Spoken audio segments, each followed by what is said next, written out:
Chilli powder ಸಖತ್ ಖಾರ ಬಣ್ಣ ಮತ್ತು ರುಚಿ ಆಚಿ ಚಿಲ್ಲಿ ಪೌಡರ್. ಬೆಂಗಳೂರಿನ ಹದಗೆಟ್ಟ ರಸ್ತೆಗಳಿಂದ ವಿಶ್ವ ಮಟ್ಟದಲ್ಲಿ ಮಾನ ಮರ್ಯಾದೆ ಹರಾಜಾಗ್ತಾ ಇದೆ. ಐಟಿ-ಬಿಟಿ ಕಂಪನಿಗಳ ಕೆಂಗಣಿಗೂ ರಾಜ್ಯ ಸರ್ಕಾರ ಗುರಿಯಾಗಿದೆ. ಇದರ ಬಗ್ಗೆ ಟಿವಿ9 ವಿಶೇಷ ಅಭಿಯಾನ ಕೂಡ ಕೈಗೊಂಡಿತ್ತು. ಈಗ ರಸ್ತೆ ದುರಸ್ತಿ ಕಾರ್ಯ ಕೈಗೊಂಡಿದ್ದು ಅದು ಕೂಡ ಸಮರ್ಪಕ ಆಗಿಲ್ಲ. ಸದ್ಯ ಬಯಕಾನ್ ಮುಖ್ಯಸ್ಥರ ಟ್ವೀಟ್ ರಾಜಕೀಯ ಸಮರ ಸಾರಿದೆ. ಗುಂಡಿ, ರಸ್ತೆ ಗುಂಡಿ. ಇದೇ ರಸ್ತೆ ಗುಂಡಿಗಳು ಬೆಂಗಳೂರಿಗರ ನಿದ್ದೆಗೆಡಿಸಿವೆ. ಬೆಂಗಳೂರಿಗರು ಮಾತ್ರ ಅಲ್ಲ, ವಿದೇಶಿ ಉದ್ಯಮಿಗಳು ಕೂಡ ನಗರದ ಪಾತ್ ಹೋಲ್ ಬಗ್ಗೆ ಮಾತಾಡುವಂತಾಗಿದೆ. ಸಿಲಿಕಾನ್ ಸಿಟಿಯ ಹದಗೆಟ್ಟ ರಸ್ತೆಗಳ ಬಗ್ಗೆ ವಿದೇಶಿಗರು ಮಾತನಾಡಿರೋದು ವಾಕ್ ಸಮರಕ್ಕೆ, ಟ್ವೀಟ್ ಸಮರಕ್ಕೆ ಸಾಕ್ಷಿಯಾಗಿದೆ. ಬೆಂಗಳೂರಿನ ರಸ್ತೆ ಗುಂಡಿ, ಕಸದ ಬಗ್ಗೆ ಚೀನಾ ಉದ್ಯಮಿ ಪ್ರಶ್ನೆ.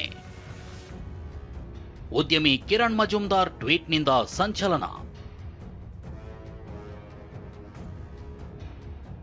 ಬೆಂಗಳೂರಿನ ರಸ್ತೆ ಗುಂಡಿಗಳ ಬಗ್ಗೆ ಟಿವಿ9 ಏನ್ ರೋಡ್ ಗುರು ಅಂತ ಅಭಿಯಾನವನ್ನೇ ಮಾಡ್ತಿದೆ. ಇದರ ನಡುವೆ ಬ್ಲಾಕ್ ಬಕ್ ಕಂಪನಿ ಬೆಂಗಳೂರನ್ನೇ ತೊರೆಯೋ ಮಾತನಾಡಿತು. ಇದೀಗ ಬೆಂಗಳೂರಿನ ಗುಂಡಿಗಳ ಬಗ್ಗೆ, ಕಸದ ಸಮಸ್ಯೆ ಬಗ್ಗೆ ಚೀನಾ ಉದ್ಯಮಿ ಕೂಡ ಮಾತನಾಡಿರೋದನ್ನ ಬಯೋಕಾನ್ ಮುಖ್ಯಸ್ಥೆ ಕಿರಣ್ ಮಜುಮ್ದಾರ್ ರಿವೀಲ್ ಮಾಡಿದ್ದಾರೆ. ಚೀನಾ ಉದ್ಯಮಿ ಮಾತನ್ನ ಟ್ವೀಟ್ ನಲ್ಲೇ ಹಂಚಿಕೊಂಡಿದ್ದಾರೆ.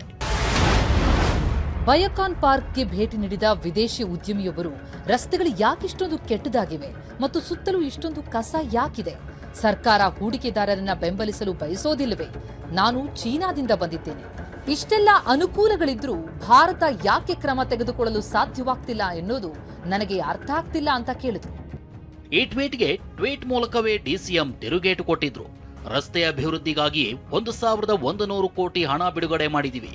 ಈಗಾಗಲೇ 5,000 ಗುಂಡಿ ಮುಚ್ಚಿದ್ದು ಇನ್ನು 5,000 ಗುಂಡಿ ಬಾಕಿ ಇವೆ ಅಂತ ಹೇಳ್ಕೊಂಡಿದ್ದಾರೆ. ಬೆಂಗಳೂರನ್ನ ಕುಗ್ಗಿಸೋ ಕೆಲಸ ಮಾಡಬೇಡಿ.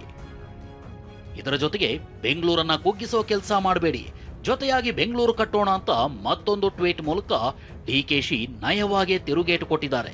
ಡಿಕೆ ಈ ಟ್ವೀಟ್ಗೆ ಒಪ್ಪಿಗೆ ಸೂಚಿಸಿ ಕಿರಣ್ ಮಜುಮ್ದಾರ್ ಕೂಡ ರೀಟ್ವೀಟ್ ಮಾಡಿದ್ದಾರೆ. ನಿಮ್ಮ ಮಾತನ್ನ ಒಪ್ತೀನಿ, ಆದಷ್ಟು ಬೇಗ ನಗರ ಹೇಗೆ ಸರಿಪಡಿಸಬಹುದು ಎಲ್ರಿಗೂ ತೋರಿಸೋಣ ಅಂತ ಬರ್ಕೊಂಡಿದ್ದಾರೆ. ಬಿಜೆಪಿಗೆ ಅಸ್ತ್ರವಾಯಿತು ಉದ್ಯಮಿ ಟ್ವೀಟ್. ಕಿರಣ್ ಮಜುಮ್ದಾರ್ ಮಾಡಿರೋ ಟ್ವೀಟ್ ಅನ್ನೇ ಬಿಜೆಪಿ ನಾಯಕರು ಅಸ್ತ್ರ ಮಾಡಿಕೊಂಡಿದ್ದಾರೆ. ಇದು ಇವ್ರ ಮಕ್ಕಕ್ಕೆ ಮಂಗಳಾರತಿ ಎತ್ತದಂಗಾಗಿಲ್ವಾ ಈ ಸರ್ಕಾರಕ್ಕೆ? ಆದರೆ ಸಚಿವರಾದ ಎಂಬಿ ಪಾಟೀಲ್, ಪ್ರಿಯಾಂಕ್ ಖರ್ಗೆ ಬಿಜೆಪಿ ವಿರುದ್ಧ ಕಿಡಿಕಾರಿದ್ದಾರೆ. ಕಾರ್ಮಿಕ ಸಚಿವ ಸಂತೋಷ್ ಲಾಡ್ ಉದ್ಯಮಿಗಳು ಕೇಂದ್ರವನ್ನ ಯಾಕೆ ಪ್ರಶ್ನೆ ಮಾಡಲ್ಲ ಅಂತ ಕಿರಣ್ ಮಜುಮ್ದಾರ್ ಅವರನ್ನೇ ಪ್ರಶ್ನೆ ಮಾಡಿದ್ದಾರೆ. ನೀವು ಅದೇ ಕೇಂದ್ರ ಸರ್ಕಾರದ ವಿರುದ್ಧ ಯಾರನ್ನ ಟ್ವೀಟ್ ಮಾಡಿ ಕೇಳ್ರಿ ನೋಡೋಣ. ಇದೇ ಕಿರಣ್ ಮಜುಮ್ದಾರ್ ಮಾಡಕ್ಕೆ ಹೇಳ್ರಿ. ಕಿರಣ್ ಮಜುಮ್ದಾರ್ ಜಿಎಸ್ಟಿ ಬಗ್ಗೆ ಮಾತಾಡಕ್ಕೆ ಹೇಳಿ ಯಾಕೆ ಮಾತಾಡಲ್ಲ? ಹೆದರ್ತಾರೆ. We are proud, our government is democratic government, anybody can. ಇದೇ ಬ್ಯೂಟಿ ಆಫ್ ಡೆಮೋಕ್ರಸಿನಲ್ಲಿ. ಬೆಂಗಳೂರಿನ ರಸ್ತೆ ಗುಂಡಿ ಹಾಗೂ ಎಲ್ಲೆಲ್ಲೂ ಕಾಣ್ತಿರೋ ಕಸದ ಬಗ್ಗೆ ಚೀನಾ ಉದ್ಯಮಿ ಮಾತಾಡಿರೋದು ಸರ್ಕಾರವೇ ಮುಟ್ಟಿ ನೋಡಿಕೊಳ್ಳುವಂತೆ ಮಾಡಿದೆ. ಇನ್ನಾದ್ರೂ ಹದಗೆಟ್ಟ ಬೆಂಗಳೂರು ರಸ್ತೆಗಳು ಸರಿಯಾಗಬೇಕಿದೆ.